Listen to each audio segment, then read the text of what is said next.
इकाई 3 समकालीन कविता का विशाल परिदृश्य।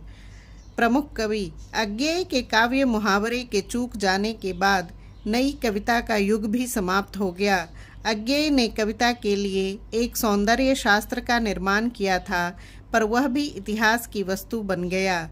उनके समानांतर प्रगतिशील यथार्थ की कविता धारा चल रही थी और उसी में से आधुनिकतावादियों के व्यक्तिगत स्वातंत्र्य, अनुभूति की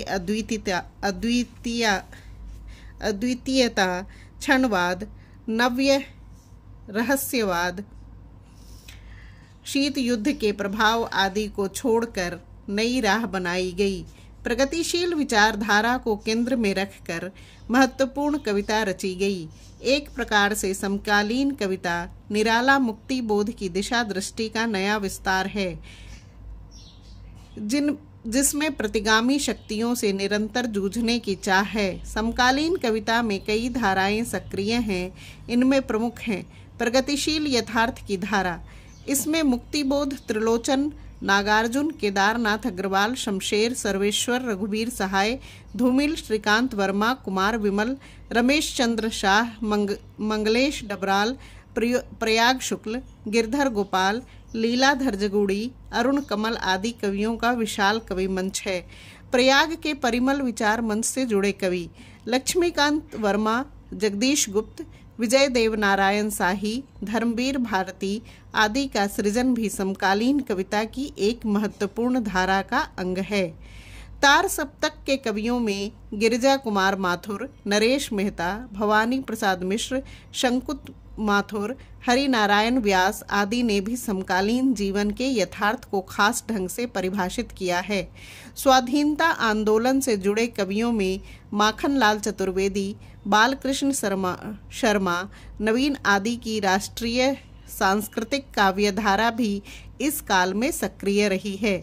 नवगीत आंदोलन भी समकालीन कविता की एक धारा है, जिसमें ठाकुर प्रसाद सिंह, रमानाथ अवस्थी, रमेश रंजक, चंद्रदेव सिंह, श्रीकांत जोशी, राजेंद्र किशोर, हरीश भादानी, परमानंद श्रीवास्तव, विजय किशोर मानव आदि का नाम उल्लेखनीय है। अकविता आंदोलन का समकालीन कविता आंदोलन में एक महत्वपूर्ण हाशिया है। इसमें जगदीश चतुर्वेदी, चंद्रकांत देवताले, श्याम परमार, सौमित्र मोहन, गंगा प्रसाद विमल, राजकमल चौधरी आदि के सृजन का विशेष स्थान है। विचार कविता आंदोलन की धारा के कवियों में नरेंद्र मोहन, हरदयाल, विनय, सुखवीर सिंह, कृष्णदत्त पालीवाल, रमेश दिविक, प्रताप सहगल, कुसुम कुमार आदि नाम विशेष रूप से उल्लेखनीय हैं। समकालीन विद्रोही कविता की एक अन्य धारा है, जिसमें उदय प्रकाश, गोरख पांडे, विनोद शुक्ल, विनोद भारद्वाज, राजेंद्र उपाध्याय, मलयज, डॉक्टर देवराज, ऋतुराज, दुष्यंत कुमार, कुमार विमल, वीरेंद्र कुमार जैन, विश्वनाथ प्रसाद तिवारी, नंदकिशोर आचार्य, श्रीराम वर्मा, कमलेश वेणुगोपाल, बलदेव वंशी, मणि मधुकर, कन्हैयालाल नंदन, इंदु जैन आदि अनेक कवि हैं। महत्वपूर्ण बात यह है कि इन सभी कवियों ने बौद्धिक चिंता का सृजनशीलता से सीधा रिश्ता कायम किया है। इन सभी की काव्य संवेदना में न केवल राजनीतिक भ्रष्टाचार पर तेज टिप्पणियाँ, व्यंग वक्रोक्तियाँ हैं, वरन मानवीय सार्थकता के प्रमुख सरोकार भी सक्रिय हैं। समय और समाज के जटिल यथार्थ को समझने के लिए इन सभी काव्य धाराओं, आंदोलनों और प्रवृत्तियों के कवियों ने अपनी गहन संवेदना शक्ति का सार्थक उपयोग किया है। क्रूर विसंगतियों और हादसों के बयानों में समय का सच पूरी ईमानदारी के साथ मौजूद है। नए बिंबों, प्रतीकों, मिथकों और सपाट बयानबाजी के कथनों ने भाषा की सर्जनशीलता में लोक भाषा की चौकसी का सहज रूप प्रस्तुत किया है। आगे हम समकालीन कविता की मूल प्रवृत्तियों की चर्चा करेंगे, ताकि आप इस कविता के स्वरूप को समझ सकें। समकालीन कविता की काव्यगत अथवा संवेदनागत प्रवृत्तियाँ। कविता में जन संघर्ष की यथार्थ छवि। समकालीन कविता का कथ्य जन संघर्ष की चेतना को अनेक स्तरों पर सृजित करता है। प्रगतिवादी कवियों की व्यवस्था विरोध की प्रवृत्ति इस काल में विद्रोह का रूप धारण कर लेती है। देश में फैला काला काला परिवेश, काली काली महंगाई तथा काले काले अध्यादेश नागार्जुन को क्षुब्ध करते हैं। उनके कथ्य में व्यवस्था से संघर्ष का ऐतिहासिक विवेक फूट पड़ता है। केदारनाथ अग्रवाल ने मानव के प्रति प्रकृत राग को नया अर्थ दिया है। उन्हें आंख मूंद पेट पर सिर टेके बैठा आदमी तकलीफ देता है। उनकी काव्यानुभूति में यथार्थ का नया संसार जन्म लेता है। प्रगतिशील यथार्थ की धारा के सभी कवियों की काव्य संवेदना एक दूसरे के काफी निकट है। समय और समाज के जटिल यथार्थ को कविता में सामने लाती है। शब्द युद्ध में बदल जाते हैं और कवि कहता है, साधो आज मेरे सत की परीक्षा है, आज मेरे सत की परीक्षा है। बीच में आग जल रही है, उस पर बहुत बड़ा कड़ाह रखा है। कड़ाह में तेल उबल रहा है, उस तेल में मुझे सबके सामने हाथ डालना है। साधो आज मेरे सत की परीक्षा है। इस कविता में राजनीतिक, सामाजिक परिवेश और विसंगतियों के खौलते यथार्थ की अभिव्यक्ति है। ऐसी ही अभिव्यक्ति धूमिल की निम्नलिखित पंक्तियों में है। मैं रोज देखता हूँ कि व्यवस्था की मशीन का एक पुर्जा गर्म होकर अलग छिटक गया है और ठंडा होते ही फिर कुर्सी से चिपक गया है। उसमें न दया है, न हया है, नहीं अपना कोई हमदर्द यहाँ नहीं है। मैंने एक एक को परख लिया है, मैंने हर एक को आवाज दी है, हर एक का दरवाज़ा खटखटाया है, मगर बेकार। यह पूरा यथार्थ इस पीड़ा की अभिव्यक्ति है कि कथनी करनी से दूर जा पड़ी है। लोकतंत्र या समाजवाद या ऐसी ही अन्य मानवीय मूल्यों और समानता पर आधारित व्यवस्थाएं मात्र नारा बनकर रह गई हैं, जो भ्रष्टाचार और शोषण तंत्र में ढाल का काम कर रही हैं। इस दृष्टि से समकालीन कविता का दर्शन यथार्थ की सच्चाई में आग का दर्शन है। समकालीन कविता ने स्वच्छंदतावादी, छायावादी काव्य रुझानों को समूल नष्ट करने की ओर कदम उठाया है।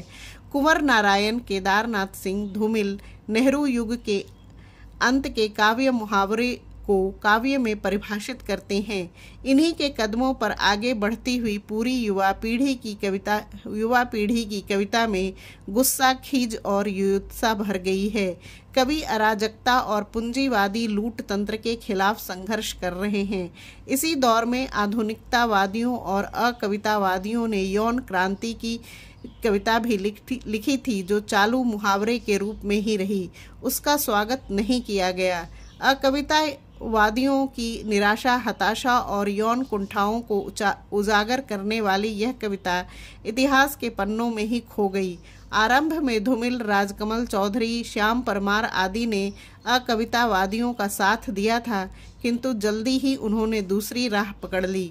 अकेले जगदीश चतुर्वेदी इतिहास हंता काव्य संकलन में अकविता आंदोलन का ध्वज थामे रहे। जन सामान्य के आत्मविश्वास में आस्था, विरोध, विद्रोह और विद्रूपता को प्रमुख स्थान देने वाली समकालीन कविता अनास्थावादी दिखाई देने के बावजूद जन सामान्य के अखंड विश्वास का रूप है। इसके कवि मानसिक तथा भावनात्मक यथार्थ को वस्तुगत यथार्थ के रूप में देखने का संकल्प करते हैं। व्यक्ति केंद्रित असहाय आत्ममुग्धता को इस काव्य में कहीं भी स्थान नहीं है। इसी तरह नई कविता में स्वीकृत निराशावाद, अस्तित्ववाद, कुंठावाद अथवा यौनवाद आदि को इधर के कवियों ने विचारधारा के स्तर पर ग्रहण नहीं किया है। भारतीय मध्य वर्ग की खिन्नता और अवसाद का चित्रण ये कवि डटकर करते हैं, किंतु खिन्नता और नशा को स्थायी भाव के रूप में प्रतिष्ठित नहीं करते। जनशक्ति की आग से अंधेरा भागता है और इससे पूंजीवाद का अजगर भी थरथराता है। गाथा प्रसंगों, नाटकीय दृश्यालेखों, वक्तव्यों, एकालापों, प्रश्नाकुल संवादों में यह काव्यात्मकता निर्भय होकर प्रवेश करती है। कुमार विकल की निम्नलिखित पंक्तियां इस काल के मनोभाव का प्रतिनिधित्व करती हैं। जनता एक बहुमुखी तेज हथियार है जो अकेली गहराइयों को आपस में जोड़ता है। कुमार विकल की एक छोटी सी लड़ाई, विनोद कुमार शुक्ल की बाजार की सड़क, चंद्रकांत देवताले की रोशनी मैदान की तरफ, लीलाधर जगूड़ी की बची हुई पृथ्वी, ज्ञानेंद्र पति की आंखें बनते हुए, मंगलेश डबराल की पहाड़ पर लालटेन, विश्वनाथ प्रसाद तिवारी की बेहतर दुनिया के लिए, अरुण कमल की उर्वर प्रदेश जैसी कविताओं में जनजीवन के आत्मविश्वास को व्यक्त किया है। व्यापक अर्थ में कहा जा सकता है कि समकालीन कविता में जीवन धर्मी लगाव है। वह प्रेम, करुणा, उत्साह, कर्म, सौंदर्य, साहस, प्रकृति से लगाव, इतिहास बोध, वर्ग चेतना, प्रतिबद्धता, जन पक्ष, धरती के साथ विश्वास दृष्टि की कविता है। जीवन धारा का रूप इसका बीज भाव बनकर आया है। मैं जब लौटा तो देखा, पोटली में बंधे हुए बूटों ने फेंके हैं अंकुर।